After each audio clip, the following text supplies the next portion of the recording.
And then there was Scrum. Love it or hate it, there doesn't appear to be much in between. I truly like the framework, although I don't think in any way, shape, or form it's perfect. But at the same time, I understand the developers who hate it from the bottom of their hearts. Strangely enough, though, they have different problems with Scrum that I have. And zooming in on their problems, it's often not about Scrum at all in the first place. They tend to shed light on how Agile is misapplied in many ways. So let me explain to you where I'm trying to go with this. I believe that most people don't recognize that Scrum is a framework for Agile delivery. So it's an Agile delivery framework. And they don't realize that you need to focus on other things as well. Things like initiation and ideation, discovery, how we're going to get to where we're going, and then release finally. So there's a lot of things that Scrum doesn't necessarily hyper focus on. So the question becomes, what are some of the most forgotten pieces from the Scrum guide that people could implement to help their Scrum implementation run more smoothly? So let's give you like the top 5. So here we go. Number 1, Scrum's focus is on creating valuable products. So Scrum is a delivery framework. Scrum teams create value by delivering product increments regularly. It's just the way it is. The ultimate purpose of Scrum is to maximize the value of the product, and I think that's the piece that people miss. This is why Scrum has a product owner that's accountable for maximizing the value of the product, a product backlog, which is an ordered, organized list of what needs to be done to improve a product or to create a new product, and a product goal, identifying the future state of a product. So, interestingly, if you compare this to SAFe, SAFe also claims to include Scrum. However, SAFe has team backlogs instead of product backlogs and no product goal. So it's really interesting because lots of times in my training, I talk about the importance of being able to filter by and seeing a team backlog. The purpose behind a team backlog is also something that's misunderstood. The team backlog helps limit WIP. It helps prevent overburdening a team with too many things in flight.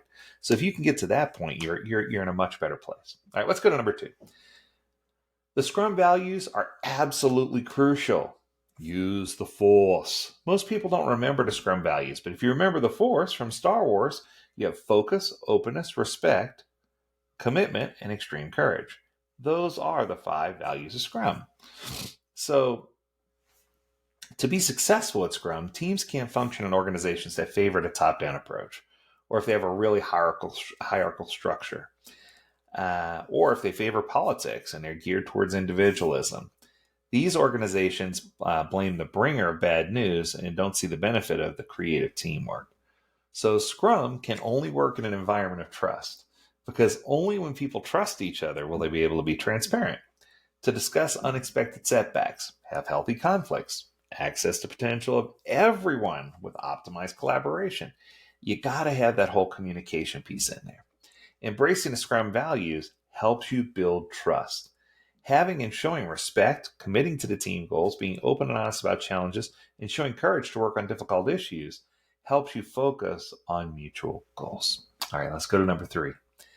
Number 3, the sprint goal is a sprint commitment, not the selected items that are being done in a sprint.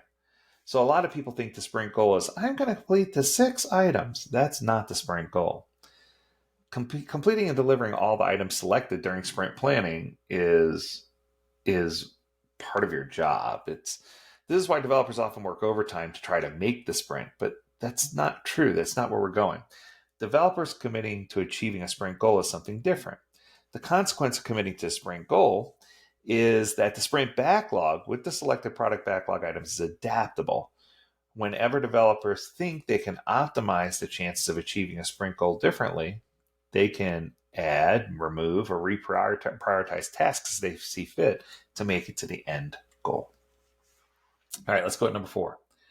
Developers own the sprint backlog. Oh my goodness, I am so glad I'm talking about this. The developers determine how they do the work to achieve the sprint goal. It's just the way it is. They own the sprint backlog. The product owner owns the product backlog. The sprint team owns the sprint backlog. I say that all the time. But people just, when they change the name of developers, people got lost somehow and don't understand. I hear so many people say the Scrum Master owns the sprint backlog, and that's not true. Scrum Masters or anyone outside the team have no business trying to change the sprint backlog. Adding or changing items into plans can affect the way the developers deliver. They can offer insights and make recommendations, but the developers get the final decision because they're doing the work. They're self-managing, self-directed, and they should be the ones with the final decision. And finally, number 5, delivering multiple increments per sprint.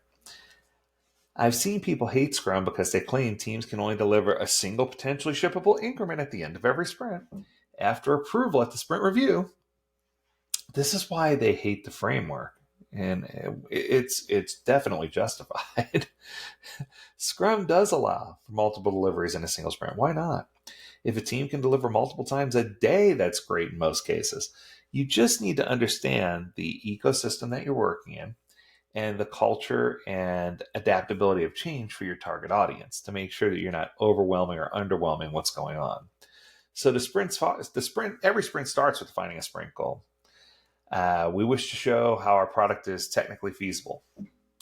The sprint ends with a review, and the stakeholders look at that goal and say, did we meet the goal? We will show that our product is technically feasible and discuss stakeholder feedback and other learnings. Sprints exist because teams work in complex environments, and they can't always predict exactly what's going to happen. So they need to take small incremental steps, verify the steps, and then take those learnings into their next sprint. So I could go on with hundreds of these, but I think that's probably going to do it for now. I think that the keys that people don't get, over the years, I've come to some conclusions. Scrum is by far not the only approach that's misunderstood or misapplied. Safe. There's so many things that people misapply. Next, we saw a bandwagon effect where organizations started to work with Scrum because everyone else is doing it, so we need to do it.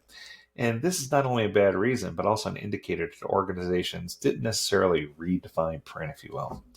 The Scrum Guide is geared towards the role of the Scrum team, but largely ignores the role of leadership and stakeholders. This is kind of a mistake because leadership and stakeholders are crucial for the success of the team.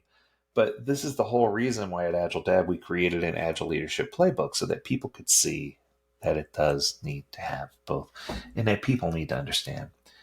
I think probably the summary, the most important piece, is that Scrum requires a learning culture. Many organizations don't have a learning culture and they don't want to change and they get stuck in what they're doing. And they want to have an excuse to blame something for when things fail, but they don't want to talk about what caused their things to go well. And I think that if you look at Scrum as this ecosystem of moving parts that all work towards a common sprint goal, that's going to help you really achieve what you're trying to do. That's going to do it. I hope you enjoyed this episode.